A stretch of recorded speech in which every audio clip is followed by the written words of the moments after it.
오늘 우리가 읽은 베드로전서 5장은 마지막 베드로전서의 종결부에 해당합니다.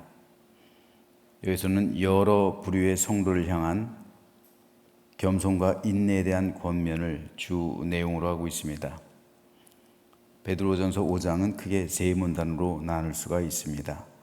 6절까지는 장로들을 향한 목양자의 자세 권면 및 젊은 성도를 향한 겸손을 권면하고 있고, 7절에서 11절은 고난 중에 굳게 설 것에 대한 마지막 권면을, 마지막으로 12절에서 14절은 끝맺는 말과 더불어 문안 인사 및 축도로 베드로 전서를 마치고 있습니다.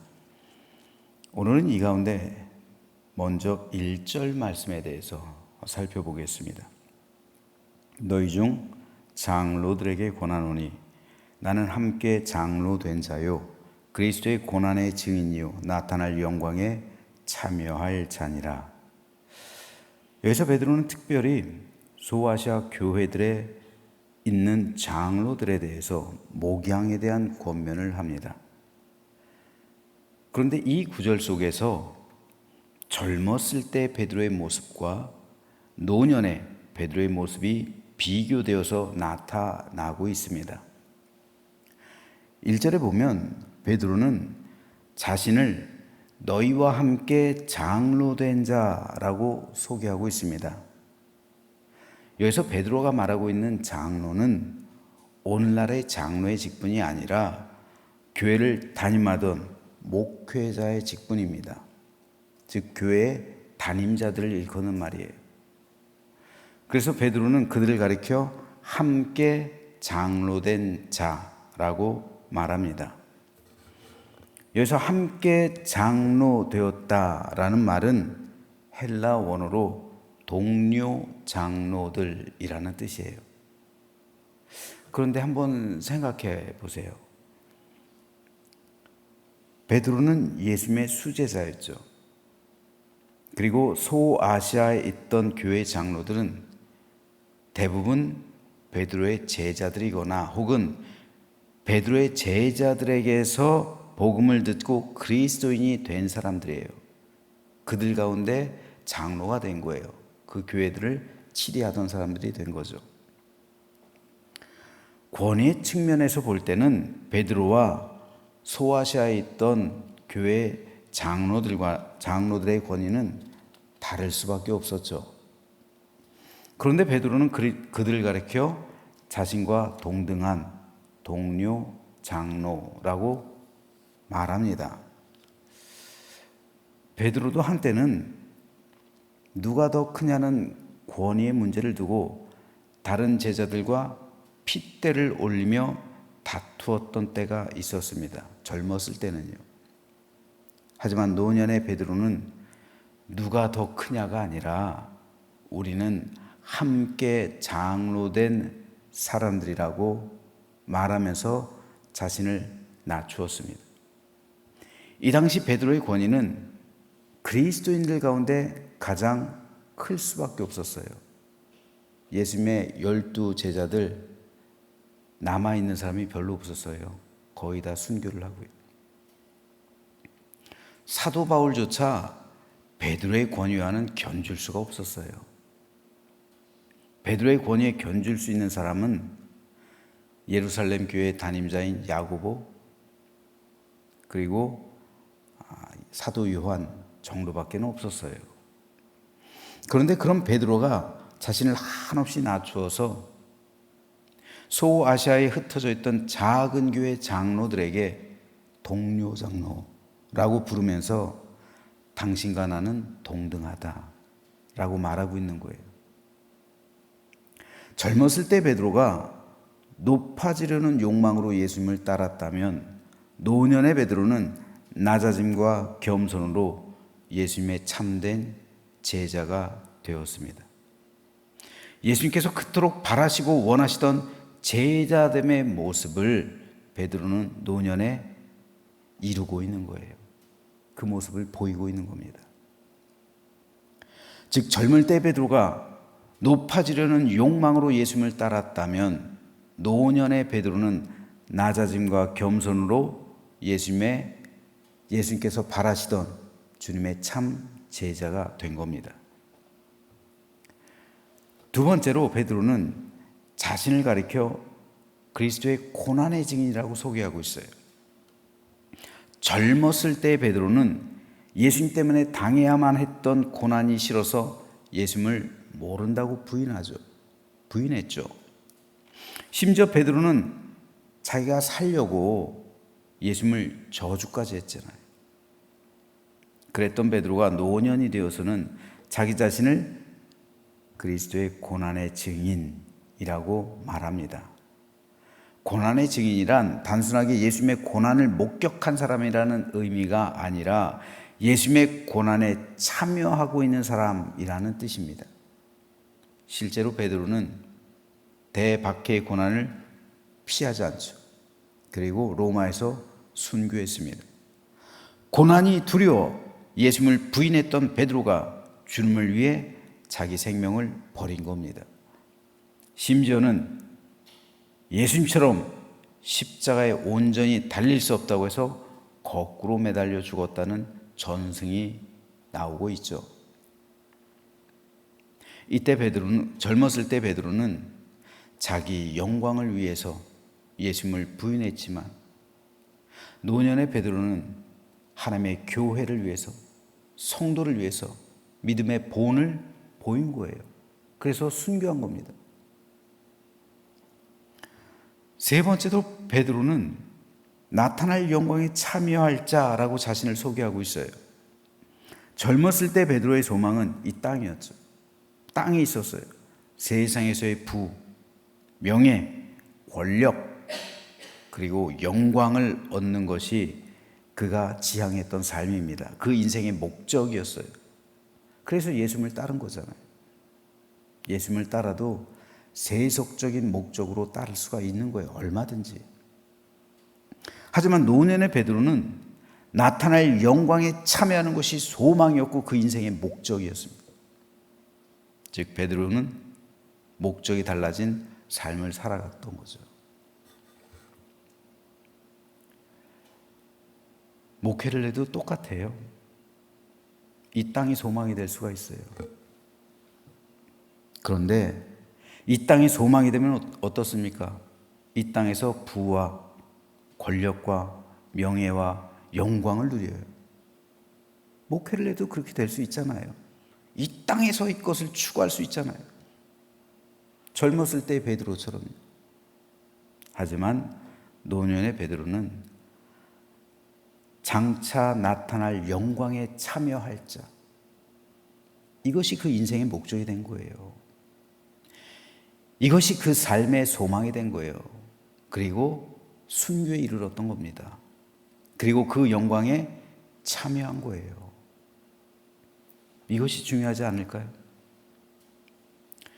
노년의 베드로가 보여주고 있는 이 세 가지 소망이 우리 인생의 목적이어야 하지 않을까요?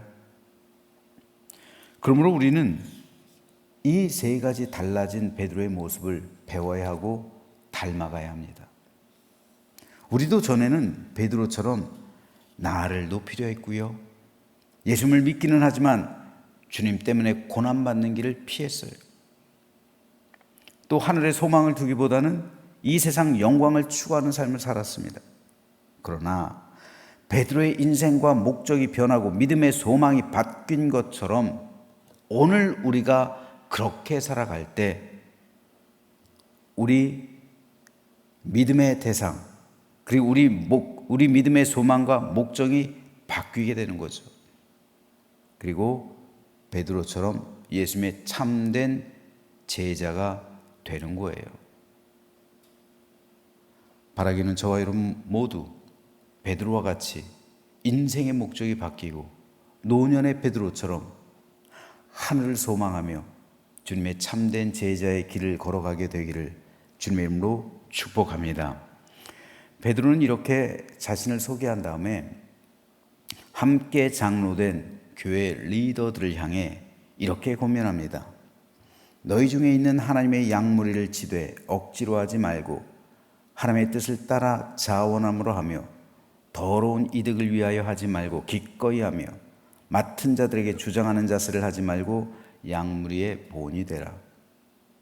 여기서 베드로는 장로들에게 너희 중에 있는 하나님의 양무리를 치라 말하고 있습니다.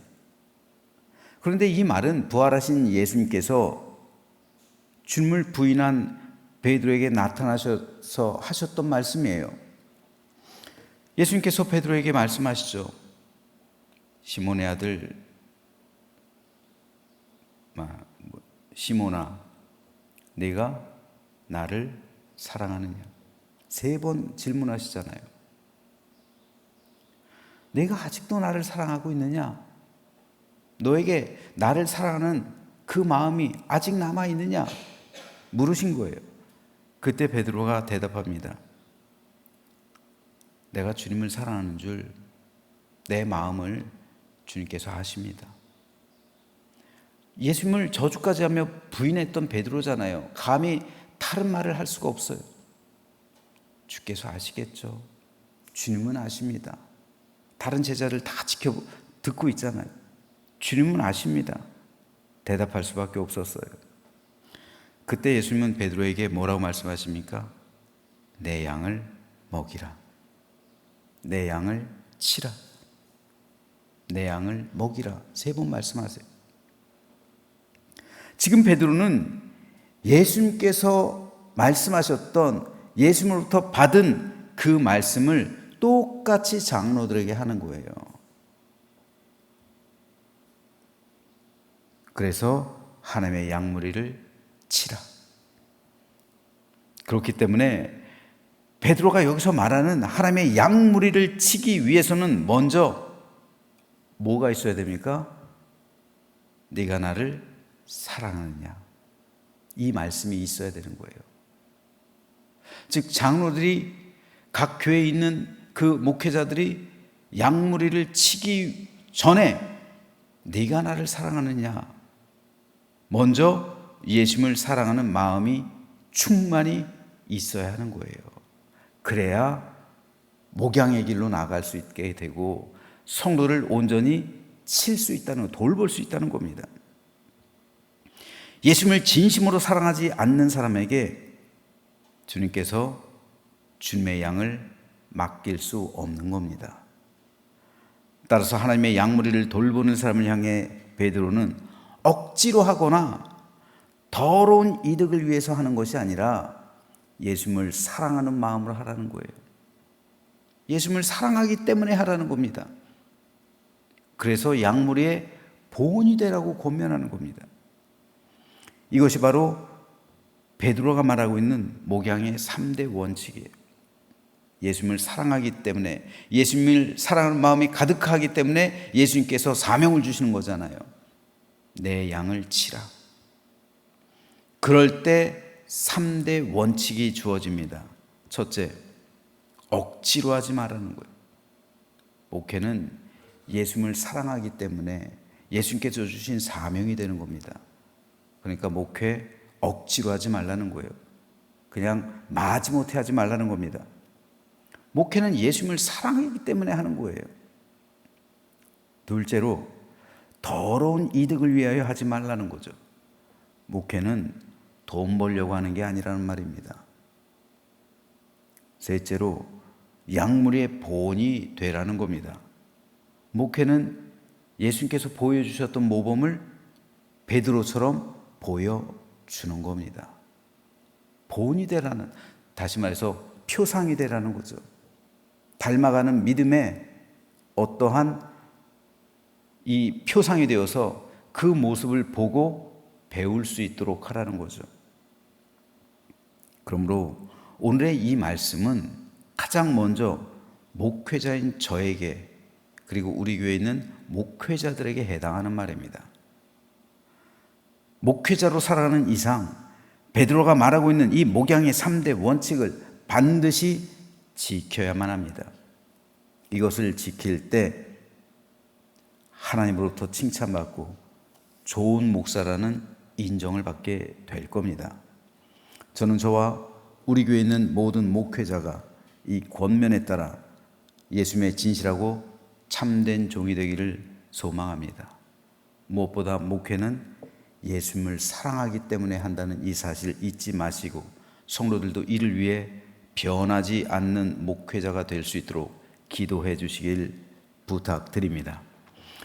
그런데 이 말씀은 비단 목회자에게만 적용되는 게 아니에요. 교회 리더들 또 성도 모두에게도 적용되는 말씀입니다. 이것을 교회에서 섬김과 봉사로 적용한다면 이렇게 적용할 수가 있어요. 자, 봉사의 3대 원칙. 성도 저에게는 이 말씀을 목회의 3대 원칙으로 받아들여져야 되고 여러분에게는 봉사의 3대 원칙으로 이 말씀을 받아들여야 합니다. 첫째, 봉사할 때 억지로 하지 마십시오. 봉사는 예수님을 사랑하기 때문에 하는 거예요. 예수님을 사랑하기 때문에 주님을 위해서 봉사하는 거지 봉사 억지로 하지 마세요. 억지로 교회에서 일하지 말라고요. 그럴 바에야 쉬는 게 낫습니다. 두 번째, 쉬는 게 낫다고 해서 진짜 쉬라는 게 아니라 그 정도로 억지로 해서는 안 된다는 거예요. 기꺼이 하라는 겁니다. 자원하는 마음으로 예수님을 사랑하니까 하라는 거예요. 예수님을 사랑하니까. 예수님을 사랑하니까 그냥 교회에서 성도를 예수님처럼 대하면서 그렇게 서로 섬기고 봉사하라는 거예요. 두 번째로 더러운 이득을 위해서 하지 말라는 거예요. 봉사는 돈 벌려고 하는 게 아니죠. 우리 교회는 이런 사람이 없어서 다행입니다만 다른 교회 보면은 더러운 이득을 위해서 봉사하는 사람들이 있어요. 그러지 말라는 거예요. 어떻게 감히 하나님께서 맡겨주신 그 사명을 목사도 그렇고요, 성도도 그렇고요, 더러운 이득 때문에 합니까? 그렇다면 그 영혼이 과연 예수님을 사랑하는 영혼일까요? 그 영혼이 구원에 이를 수 있을까요?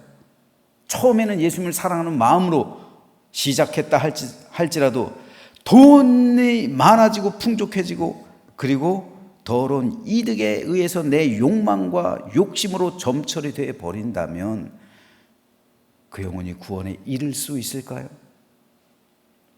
중요한 문제입니다. 세 번째로 양무리의 본이 되는 봉사를 하라는 거예요. 봉사는 예수님의 모범을 보여주는 겁니다. 그래서 자기 부서 혹은 우리 교회 혹은 속회 혹은 내가 몸담고 있는 그곳에서 보온이 되어주는, 즉 표상이 되어주는 믿음의 모범자가 되어 주어야 하는 거예요. 그래서 닮고 싶은 사람, 닮아가고 싶은 사람, 되고 싶은 사람, 나도 저렇게 돼야지, 나도 저 장로님처럼 돼야지, 나도 저 권사님처럼 돼야지 라고 싶은 그런 모습을 보여줘야 한다는 겁니다. 교회에 많은 성도가 있고 봉사자가 있습니다. 하지만 여러분은 어떻습니까? 여러분이 하는 봉사를 한번 점검해 보십시오. 억지로 하고 있지는 않습니까? 다른 이유 때문에 하고 있는 것은 아닙니까? 양무리의 본이 되고 있습니까? 저는 저와 여러분 모두가 베드로가 장로들에게 권면하고 있는 이 세 가지 원칙, 목회자인 저는 목회자로서의 원칙을, 그리고 성도 여러분은 성도로서의 이 원칙을 온전히 지켜나가게 되기를 소망합니다. 그래야 우리는 소망이 있는 거예요. 그때 하나님의 교회는 부흥하고 성장하는 겁니다. 예수님을 닮은 사람들이 많은데 어떻게 그 교회가 정체가 되겠어요? 예수님을 닮아가는 사람들이 많은데 어떻게 그 교회에 분란이 있겠어요? 예수님의 모범을 보여주는 성도가 많은데 목회자와 성도가 많다면 그 교회를 어떻게 감히 마귀가 건들겠어요? 바라기는 저는 목회자의 원칙, 3대 원칙을 잘 지켜나가겠습니다. 여러분들도 봉사의 3대 원칙을 온전히 지켜나가시기를 소망합니다. 그래서 하나님의 나라가 이 땅에 임하고 우리 교회가 빛과 소금이 되고 그리고 많은 사람들에게 생명과 구원에 참여하게 하고 위로와 사랑을 전해주는 축복의 통로가 되어지는 우리 모두가 되시기를 주님의 이름으로 축원합니다.